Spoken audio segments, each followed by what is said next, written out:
On a patch of waste ground behind a factory near Moscow, something enormous is rotting in the weeds. Rotor blades wider than the wingspan of a passenger jet. A fuselage the size of an airliner. Faded letters under the rust still spell out a country that no longer exists. It is the largest helicopter ever built. It flew perfectly. It set a world record that no machine has beaten in 57 years. And in its entire life, it never once did the job it was made for.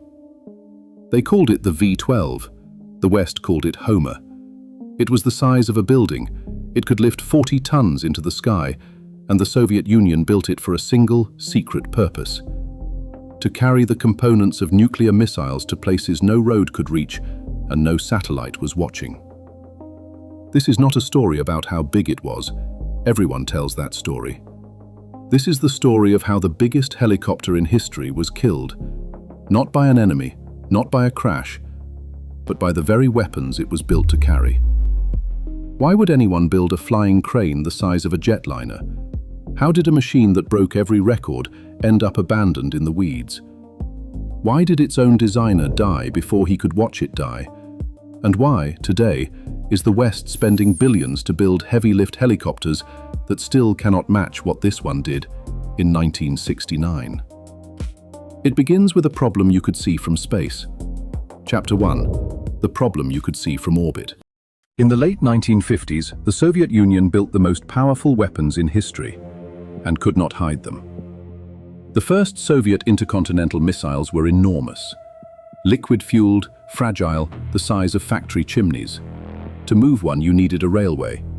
And a railway can be seen, surveyed, photographed, followed.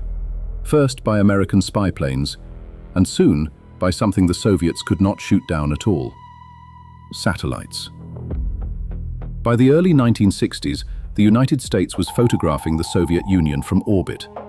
Every rail line, every new clearing in the forest, every launch site under construction. If a missile could only travel by rail, then the enemy always knew where it was and where it was going. What the Soviet rocket forces wanted was the opposite.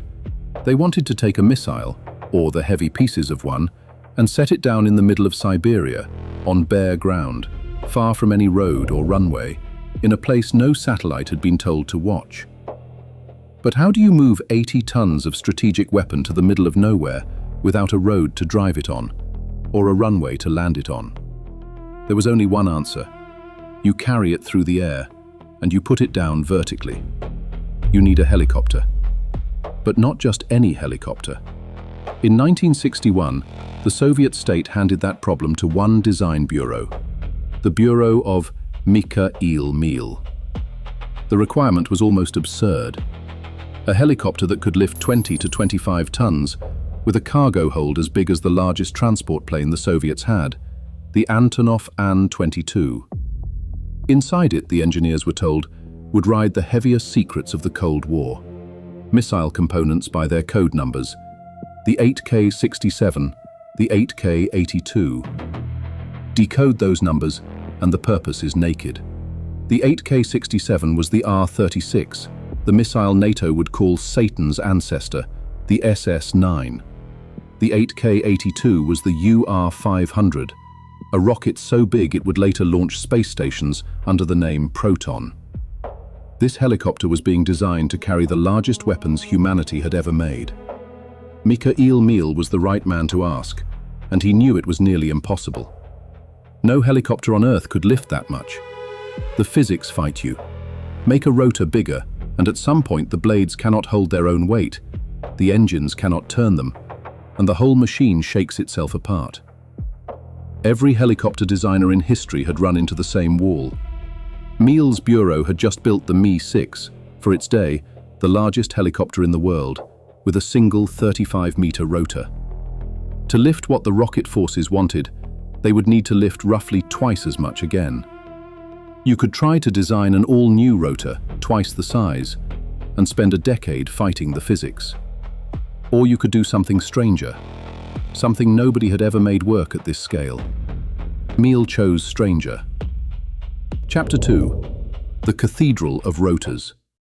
Miel's idea was audacious in its simplicity. If one Mi-6 rotor could lift 20 tons, then use two of them. Not one giant new rotor, two complete proven Mi-6 power systems, engines, gearbox, and a full 35-meter rotor each, mounted at the tips of a fixed wing, one on the left, one on the right, side by side. Two of the world's largest helicopters bolted to a single fuselage. The engineers called this layout transverse, the rotors set across the aircraft, not front to back. The two rotors turned in opposite directions, which cancelled out the spin that would otherwise twist the machine, so the V-12 needed no tail rotor at all. It was a flying catamaran, a bridge with rotors at each end. When they finished, the numbers stopped sounding real.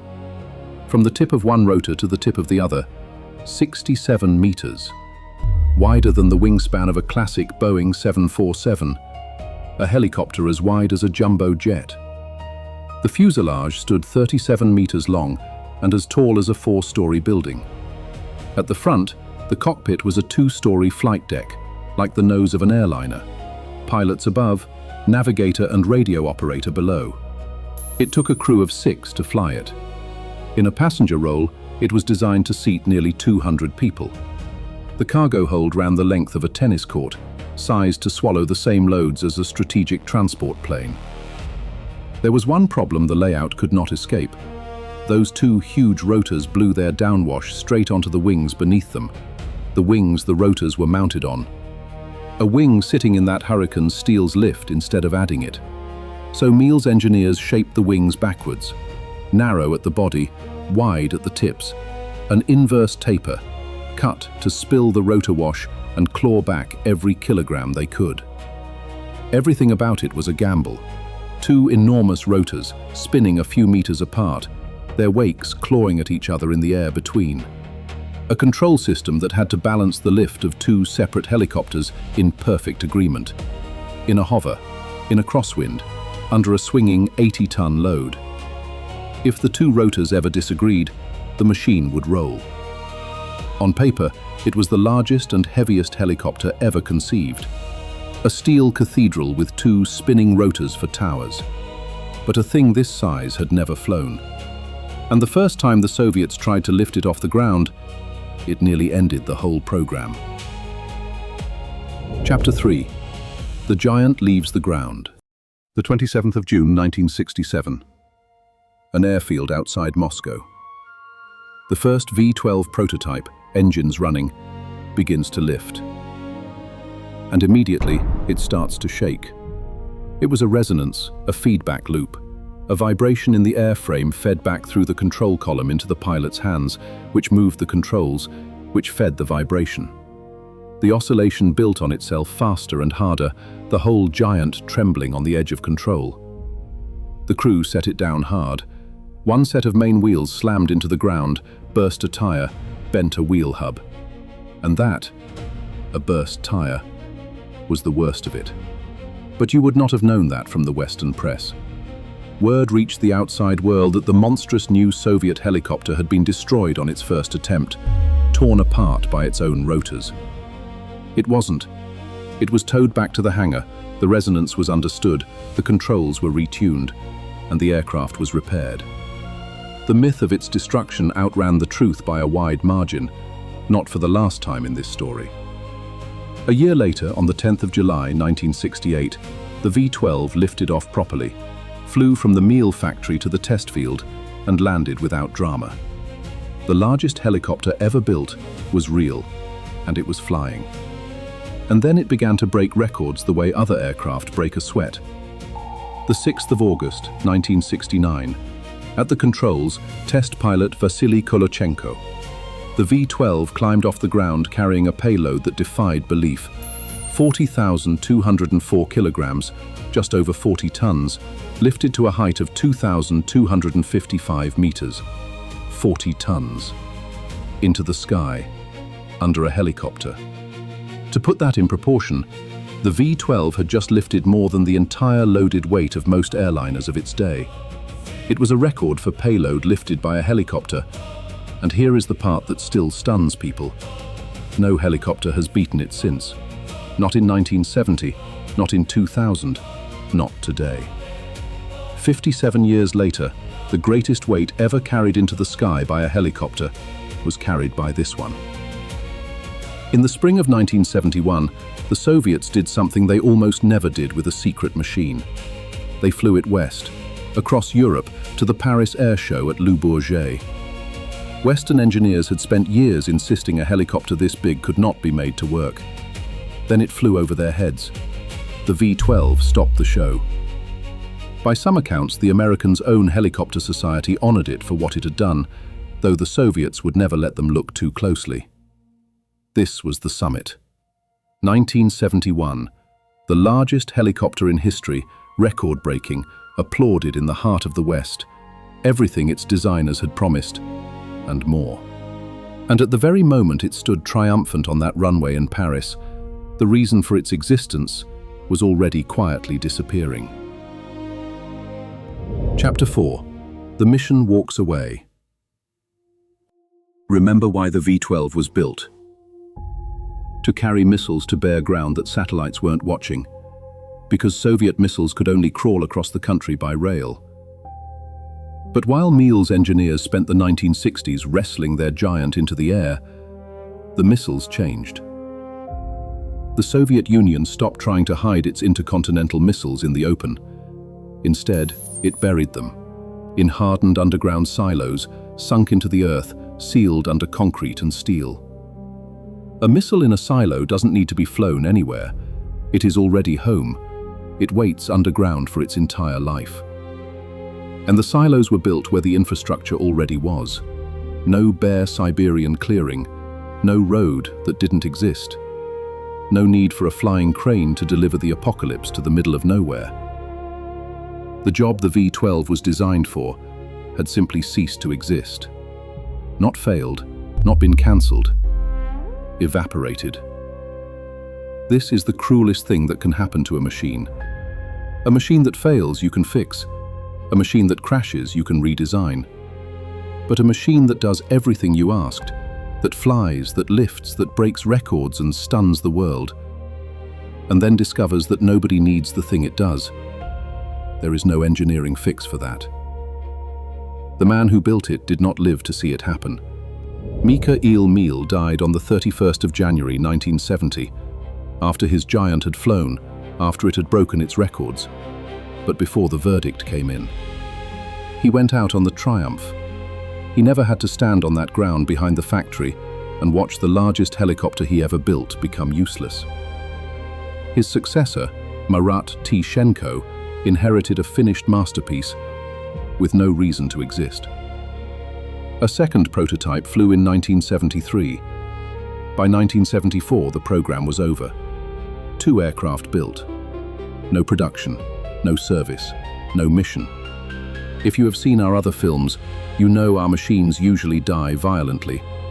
A moon rocket torn apart by its own engines, a space shuttle crushed under the roof of its own hangar. The V-12 is stranger than any of them. Nothing destroyed it. Nobody died.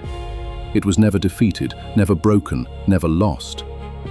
The mission just stood up and walked away, and left the biggest helicopter in the world standing on the tarmac with nothing to carry. Chapter 5. The Air and the Weeds. Here is the irony inside the irony. The Soviet Union still needed to lift heavy things by helicopter. It just didn't need to lift them like this. The V-12 was a brilliant answer to one specific, enormous, vanished question. What the country actually needed day to day was something humbler. A big, single-rotor helicopter, simple enough to build by the hundred, practical enough to fly anywhere. And Miel's bureau built exactly that. The Mi-26. One main rotor, conventional layout, able to lift 20 tons. Less than the V-12's record, but more than enough, and you could actually field it. It entered service in the 1980s, and here is the thing. It is still flying today, in 2026. The largest helicopter in real working service anywhere on Earth. So the giant did leave an heir, just not the heir anyone expected. The V-12 was the dead end. The practical, unglamorous machine standing next to it became the legend that flew. As for the two giants themselves, they were never scrapped. One sits at the Meal helicopter plant at Punki Tomilino, behind the fence, in the weeds. The other was hauled to the Central Air Force Museum at Monino, near Moscow, where it stands in the open air to this day. The largest helicopter ever built, a record holder that never carried a single missile, now a backdrop for tourist photographs. Two of the most extraordinary aircraft ever made. Neither ever did its job even once. They are not wrecks. They are something sadder, monuments to a problem that solved itself. And if you think the world simply moved past machines like this, consider what the West is doing right now. In 2025, the United States signed a contract worth nearly $11 billion for a new heavy-lift helicopter, the CH-53K, a program that has run something like $15 billion over budget and the better part of 2 decades late. And for all that money, it lifts a fraction of the load that this abandoned Soviet prototype carried in 1969. 57 years later, with budgets the Soviet engineers could never have dreamed of, the most advanced aerospace industry on Earth is still chasing a number that a rusting machine in a Russian field set and never gave back. Chapter 6. What it was really for. There is one final turn to this story. The mission that killed the V-12, moving nuclear missiles to places the enemy can't predict, it came back. Fixed silos solved the problem in the 1970s, but a silo has an address. Given enough time, the enemy learns where every one of them is. So the great powers went back to making their missiles move, not by helicopter, but on giant wheeled launchers and railway cars, crawling through forests, hiding in the same vast spaces the V-12 was built to reach. The exact problem the helicopter was designed to solve is, in 2026, alive again. The V-12 wasn't wrong. It was early. It answered a question the world would keep asking long after the machine was abandoned. It just answered it in a way the world decided it didn't want. So, what killed the largest helicopter ever built? Not the enemy. No enemy ever faced it. Not the engineering. It flew, and it broke records that still stand. Not a crash. Nobody ever died. What killed it was a decision made underground in concrete and steel, while the helicopter was still in the air, being applauded. In our other films, the machine is destroyed by its own power. The rocket that explodes, the shuttle that's crushed. This time, the machine was perfect. It did everything right. And being perfect saved it from absolutely nothing. The biggest helicopter in history flew for the first time, set a record no one has beaten, stunned the world in Paris, and never carried the one cargo it was born to carry. It is still out there, in the weeds behind the factory, waiting for a job that buried itself before the machine was even finished. This has been Iron Curtain Industries. If you want the rest of this saga, the moon rocket killed by its engines, and the submarine nobody could defeat, dismantled at its enemy's expense, those films are on screen now. Subscribe. We'll see you next time.